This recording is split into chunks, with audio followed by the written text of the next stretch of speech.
यार देखो, मैं तो अपनी पूरी तैयारी के साथ आया था कि नया वर्ल्ड हेवीवेट चैंपियन हमको मिलने वाला है, अनडिस्प्यूटेड चैंपियनशिप के लिए भी नया बंदा क्राउन होगा। लेकिन प्रणाम हो हमारा ट्रिपल एच को। Okay, hello chatters, my name is Rohit and you are watching Wrestle Chatter. तो आज इस वीडियो में रिव्यू करने वाले हैं WWE के सैटरडे नाइट्स मेन इवेंट को। और अब तो ये और भी ज्यादा जरूरी हो गया है क्योंकि हमको ये पता है कि यही वो शो है जहां पर जॉन सीना अपना लास्ट मैच रेसल करने वाले हैं। तो हर बार अगर आप चैनल पर आ जाते हो शोज के रिव्यूज को एंजॉय करने के लिए, तो आप लोग इस वीडियो को जरूर लाइक कर देना। सबसे पहले जो शो की स्टार्टिंग है वो होती है Drew McIntyre versus Cody Rhodes के अनडिस्प्यूटेड चैंपियनशिप के मैच से। और ये मैच के स्टार्टिंग फेज से ही मैं बिल्कुल एंड तक ऐसे था कि भाई मैच का रिजल्ट क्या होगा, क्या ड्रू मैकिंटायर के पास फाइनली चैंपियनशिप आने वाली है। सबसे पहले तो आज अगर स्टेज की भी बात करें तो उन्होंने काफी अच्छा सा उसको बना दिया था, सेटअप उन्होंने अच्छा करके रखा हुआ था। थोड़ा वो कॉर्नर पे जो एल वैसे तो एलईडी थी, लेकिन उसके कॉर्नर पे जैसे उन्होंने एसएनएमई वाली जो थीम लगा दी थी वो देख के बहुत अच्छा लग रहा था। इवन इंट्रोडक्शन के टाइम पे भी एक फनी चीज करी ड्रू मैकिंटायर ने, और वो था कि वो अनाउंसर को बोलते हैं, लिलियन गार्सिया को बोलते हैं कि मुझे तुम रियल अमेरिकन ड्रीम करके बोलो। तो पहले से ही वो जो उन्होंने खेल खेला था स्मैकडाउन में भी, उसी खेल को यहां पर भी ड्रू मैकिंटायर कंटिन्यू कर रहे थे।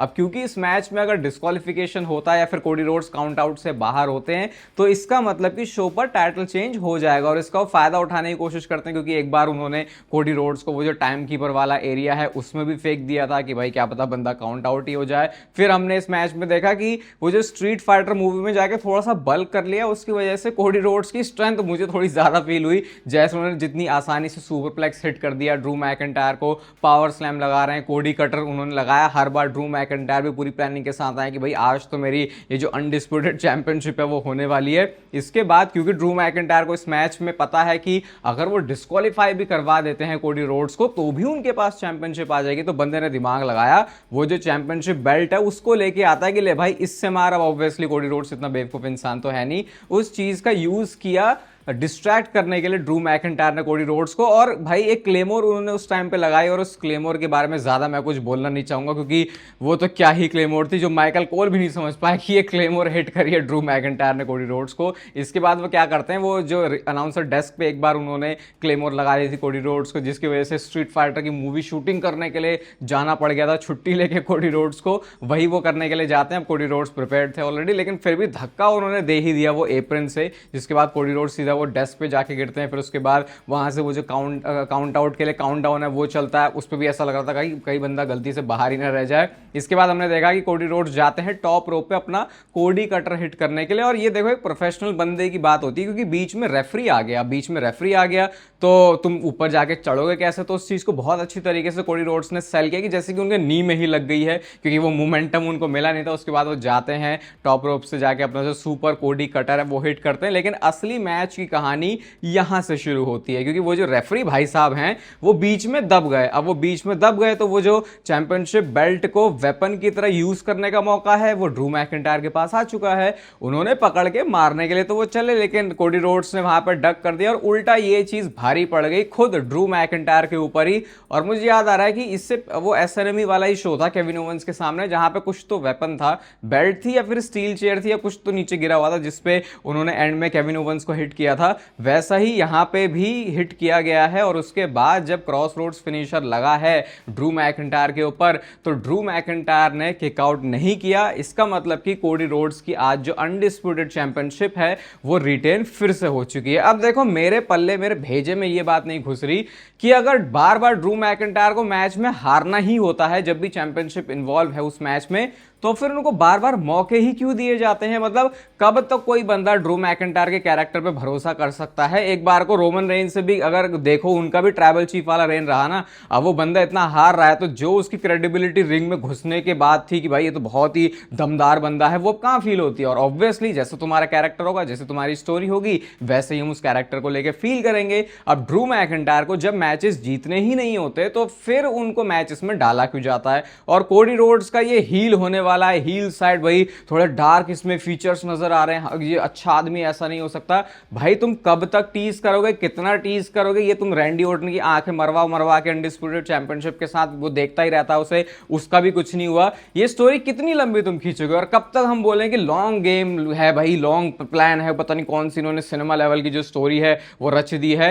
यहां पे डिसअपॉइंटमेंट सिर्फ इस बात से नहीं है कि ड्रू मैकिंटायर के पास टाइटल नहीं आया, बल्कि वो वाली स्टोरी का मतलब ही क्या है फिर? मेरे तो देखो ये समझ में नहीं आती भाई, 20 साल के आसपास तो अब हो चुके हैं WWE देखते हुए, क्या है कोई मुझे इसको एक्सप्लेन कर दे। ठीक है, नहीं अगर कोडी रोड्स के पास से टाइटल रखना है तो कम से कम उस हिसाब से स्टोरी भी तो दो। तुम्हारी स्टोरी ऐसी चलती है, फिर तुम कहते हो लॉजिकल स्टोरी है, प्रिडिक्टेबल है, तो फिर हम पिवट कर लेते हैं। तो भाई करो ना फिर और दूसरी जगहों में भी। मेरे तो समझ के ये बाहर है। मैच के बारे में मैं क्या बोलूं, अच्छा था या बुरा था, मेरे हिसाब से इस मैच का जो रिजल्ट है वो नहीं निकला है। और यहाँ पे ऐसा नहीं है कि बात है कोडी रोड्स के पास से टाइटल गया या फिर नहीं, बात यह है कि क्या ड्रू मैकिंटायर के पास अब भी चैंपियनशिप आई या फिर नहीं। मेरा तो देखो इसके ऊपर ये ओपिनियन है, बाकी आपका क्या ओपिनियन है वो आप कमेंट सेक्शन में बताना। इस शुरुआत वाले मैच से ही जो थोड़ा दिमाग का भाजी पाला है वो हो गया था, और मेरा शुरू का कुछ 5-10 मिनट का मैच भी मिस हुआ था, वो टाइमिंग को लेके वो तो इधर उधर हो गया, वो तो फिर भी मैं थोड़ा जल्दी उठने गया था, इसलिए मैच मेरा बच गया है। उसके वैसे क्या ही बचा फिर भी, उसके बाद एंड में जाकर ड्रू मैकिंटायर ही नहीं बचा।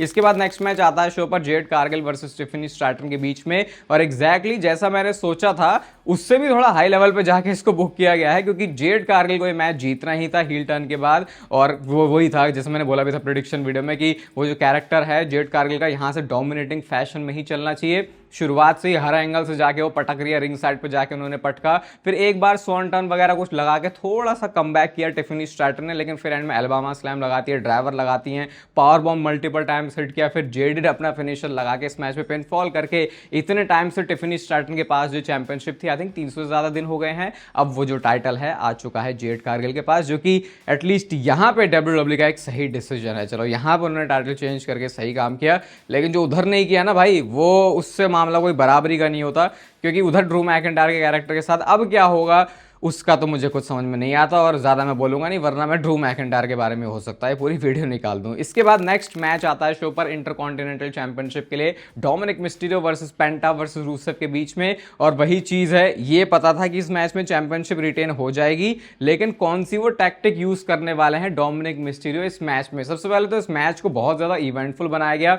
ये मैच की रेसलिंग क्वालिटी और वो जो पूरी स्टोरी टेलिंग थी उसके लिए अप्रिशिएट करना पड़ेगा। जैसे रूसेफ अपनी यहाँ पे स्ट्रेंथ दिखा रहे हैं, और बाकी पेंटा और डोमिनिक का काम है अपने हाई फ्लाइंग एक्शन दिखाने का, तो वो चीज़ हमने यहाँ पे देखी। डोमिनिक मिस्टीरियो वही वाली चीज़ करने के लिए चलते हैं कि भाई मैं चेयर लेके आ जाऊंगा, रेफरी को लगेगा कि अरे भैया इसको तो मार दिया, डिस्क्वालिफिकेशन हो जाएगा, लेकिन छोटे बाबू को ये नहीं पता था कि ये 3 वे मैच है, ट्रिपल थ्रेट मैच है, यहाँ पे वैसे भी डिस्क्वालिफिकेशन नहीं होता। रूसेफ कहता ला भैया चेयर तूने मुझे दे दी, और उसके बाद वो खिंचा खिंचा के डोमिनिक मिस्टीरियो को मारते हैं। पेंटा ने रूसेफ को यूज किया कूदने के लिए, और उसके बाद वो मैक्सिकन डिस्ट्रॉयर लगाते हैं डोमिनिक को। ये वाला जो सीक्वेंस करते पूरा मैन्यूवर करते हैं पेंटा, वो देखने में बहुत ज्यादा कूल लगता है। इसके बाद उन्होंने ड्राइवर भी हिट किया रूसेफ को, लेकिन रूसेफ उसके ऊपर किकआउट कर देते हैं। अब यहां से आता है मैच में थोड़ा वैसा वाला सीन जहां पे कुछ उन्होंने बहुत ज्यादा क्रिएटिव होने की कोशिश करी। क्या होता है, रूसेफ ने एक्कोलेड अपने सबमिशन मूव में डाल दिया पेंटा को, और मैं देख रहा हूं कि पेंटा ने ना तो सबमिट किया, ना ही भाई उसकी बत्ती उड़ी है, लेकिन फिर भी बेल बज गई, और बेल बज गई तो रेफरी भी कंफ्यूज्ड है कि यार ये मैंने तो बजवाई नहीं। तो पहले तो रूसेफ को लगा कि जैसे कि वो जीत चुके हैं इंटरकॉन्टिनेंटल चैंपियनशिप, लेकिन पता ये चलता है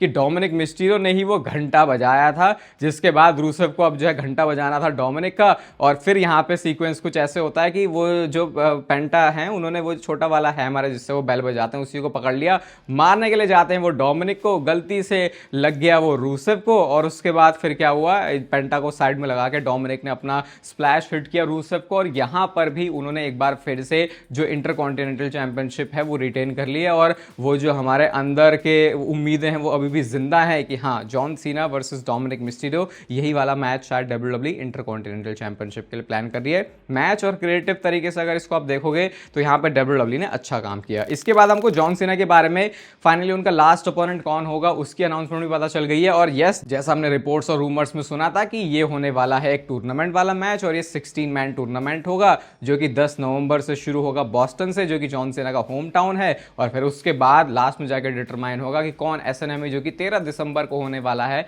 वहां पे जॉन सीना को फेस करने वाला है उनके आखिरी मैच में। और यहाँ पे जॉन सीना एक बात ये भी बोलते हैं कि वो रॉ से भी हो सकता है बंदा, स्मैकडाउन से भी हो सकता है, एनएक्सटी से भी हो सकता है, इवन अगर वो यहाँ काम नहीं करता तो वो वहां से भी हो सकता है। तो वो यहाँ पे टीएनए की आई गेस बात करना चाह रहे हैं या फिर उस पॉसिबिलिटी को भी वो ओपन रखना चाहते हैं कि क्या पता कोई बंदा बाहर से आके ही रूसेफ कहाँ जॉन सीना को फेस करे उनके लास्ट मैच में। और जितना डब्ल्यूडब्ल्यू इस बात के ऊपर फोकस डाल रही है शायद हो सकता है अच्छा खासा कि वो वही बंदा हो। बट अगेन फिर हमने रूमर सुने हैं गुंथर वर्सेस जॉन सीना के मैच के, तो लेट्स सी ये चीज आगे कैसे प्रोग्रेस करती है। और अब आता है शो का मेन इवेंट मैच जो कि था वर्ल्ड हेवीवेट चैंपियनशिप के लिए Jey Uso versus CM Punk के बीच में मैच। और इस मैच में कितने ऐसे स्पॉट्स हैं जो कि रेंट फ्री रहने वाले हैं मेरे दिमाग में, अच्छे और बुरे दोनों रीजंस की वजह से। सबसे पहले तो जब मैच शुरू होता बैक एंड फोर्थ था, थोड़ा थकेला सा फील हुआ कि जैसे कि इतना ज़्यादा एफर्ट लगाने की कोशिश नहीं कर रहे, लेकिन अचानक से ही मैच की पेसिंग पूरी चेंज हो जाती है। पंक ने एक बार जीटीएस हिट किया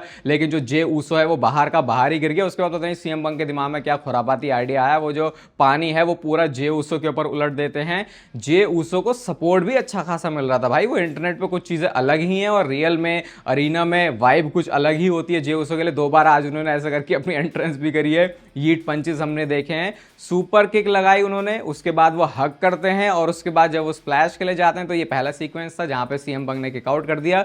जे ऊसो रोमन रेंज से भी थोड़ा बहुत मूव्स जो है सीखने की कोशिश कर रहे हैं ऐसा लग रहा है। एक तो उन्होंने सीख लिया जो कि स्पीयर है, अब वो कैसा है वो एक अपने आप में डिफरेंट सब्जेक्ट है, लेकिन आज उन्होंने बैरिकेड स्पीयर भी लगाया। अब इसके बाद जे ऊसो जाते हैं स्प्लैश के लिए, उसको ब्लॉक किया सीएम पंक ने और जब जीटीएस हिट किया भाई वो इतना सही किक आउट था क्योंकि उस मोमेंट पे ऐसा लग रहा था कि जैसे सीएम पंक के पास जो चैंपियनशिप है, वर्ल्ड चैंपियनशिप है, वो आ चुकी है। अब जे ऊसो को लगा कि भैया अब तो बहुत कुछ करना पड़ेगा, ऐसा तो ये हारेगा नहीं। जे ऊसो ने जीटीएस हिट किया सीएम पंक को और इसके बाद सीएम पंक ने भी स्पीयर हिट किया है जे ऊसो को। और अगर हम स्पीयर को कहते हैं, अगर जे ऊसो लगाता है कि वो एक हग है, तो जो सीएम पंक ने आज लगाया वो हग्गू है भाई। इतना बकवास, वो तो ऐसे था कि क्या था, आई थिंक मैं उसे एक्सप्लेन भी नहीं कर सकता वो क्या था। वो उधर रिबाउंड के लिए जा रहे होते स्पीयर के लिए, सीएम पंक को लगा भाई इतने बीच में ब्लॉक कर दूंगा और इतना हग्गू था भाई, वो क्या था ये देख के पता चल गया कि सीएम पंक को दोबारा कभी ये ट्राई करने की जरूरत नहीं है। एक उन्होंने नेक ब्रेकर भी लगाया जिसपे पता नहीं कितने स्लो मोशन में ही वो लगा रहे थे और उसके बाद थोड़ा गुस्सा भी आ गया था सीएम पंक को क्योंकि उन्होंने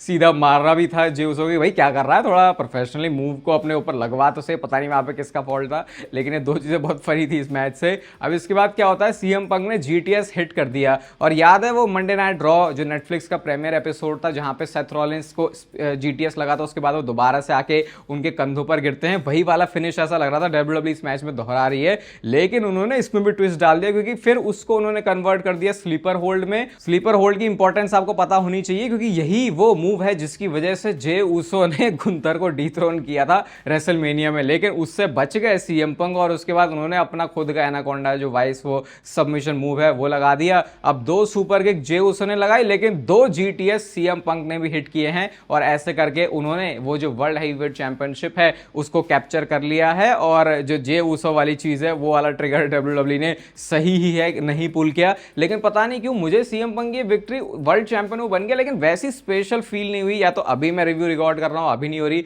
मुझे नहीं पता, लेकिन शायद ऐसा भी लगा कि ये डब्ल्यूडब्ल्यू का कोई ओरिजिनल प्लान नहीं था, डब्ल्यूडब्ल्यू का ये पिवट था जिसकी वजह से सेथ रॉलिंस के पास सीएम पंक के पास में ये वर्ल्ड हेवीवेट चैंपियनशिप आई है। आज के शो को यार देखो मैं 5 में से 3 स्टार की रेटिंग दे सकता हूं।